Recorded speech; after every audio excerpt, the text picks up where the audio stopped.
एक सुनार की असमय मृत्यु हो गई। उसकी शादी हो चुकी थी और उसका एक छोटा बेटा भी था। उसका बेटा कुछ 7-8 साल का होगा।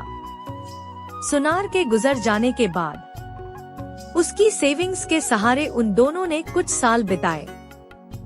सेविंग खत्म होने पर सुनार की पत्नी ने अपने गहनों की पोटली अपने बेटे को दी और उसे अपने एक रिश्तेदार का पता बताया और कहा कि हमारे ये रिश्तेदार भी सुनार है, इसलिए वह हमारा भला चाहेंगे और हमें इन गहनों के बदले सही और उचित दाम देंगे। तुम उनके पास जाओ और इन्हें बेच के आओ। बेटा माँ के समझाए अनुसार अपने रिश्तेदार सुनार की दुकान पर पहुँच गया। गहनों की पोटली उन्हें देते हुए सारी घटना बताई और सुनार के जवाब का इंतजार करने लगा। रिश्तेदार सुनार ने थोड़ी देर तक गहनों का अच्छी तरह से निरीक्षण किया और उन्हें वापस पोटली में रख दिया। उन्होंने लड़के से कहा कि अभी इनका दाम अच्छा नहीं मिलेगा, एक काम करो, इन्हें तुम वापस घर पर जाकर अपनी माँ को दे आओ और जब इनका सही दाम होगा तब मैं इन्हें बिकवा दूंगा। रही तुम्हारे खर्चे की बात, तो तुम मेरे यहाँ पर मदद करने आ जाओ।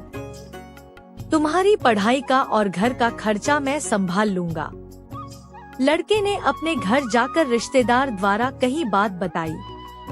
माँ रिश्तेदार की बात पर सहमत हो गई और लड़के को रिश्तेदार के घर भेज दिया। लड़के ने उस दिन के बाद कई सालों तक अपने रिश्तेदार सुनार के यहाँ काम किया और साथ में पढ़ाई भी की। वहाँ पर काम करते करते वह सारा काम भी सीख गया और सोने चांदी को परखना भी सीख गया। एक दिन सुनार ने लड़के से कहा, अब सही दाम है, इसलिए तुम वह गहनों की पोटली लेकर आओ। लड़के ने घर जाकर अपनी माँ से वह गहनों की पोटली मांगी, क्योंकि वह अब सोने चांदी को अच्छे से परखना जानता था, इसलिए उसने एक बार तसल्ली के लिए पोटली से गहने निकाल कर देखे। उसे बहुत आश्चर्य हुआ, क्योंकि सारे के सारे गहने नकली थे। वह निराश होकर सुनार की दुकान पर पहुंचा। उसने जाते ही सुनार से प्रश्न किया, आपने मुझे तभी क्यों नहीं बताया कि गहने नकली हैं?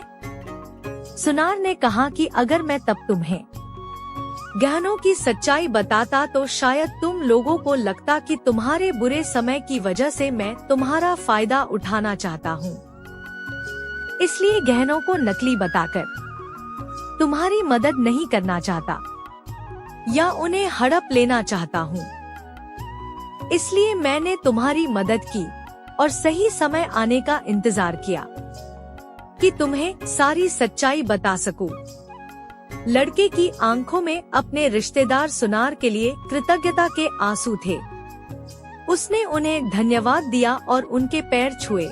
दोस्तों, हम में से कई लोग कहते हैं कि रिश्तेदार मतलबी होते हैं या रिश्तेदार हमारे काम कभी नहीं आते।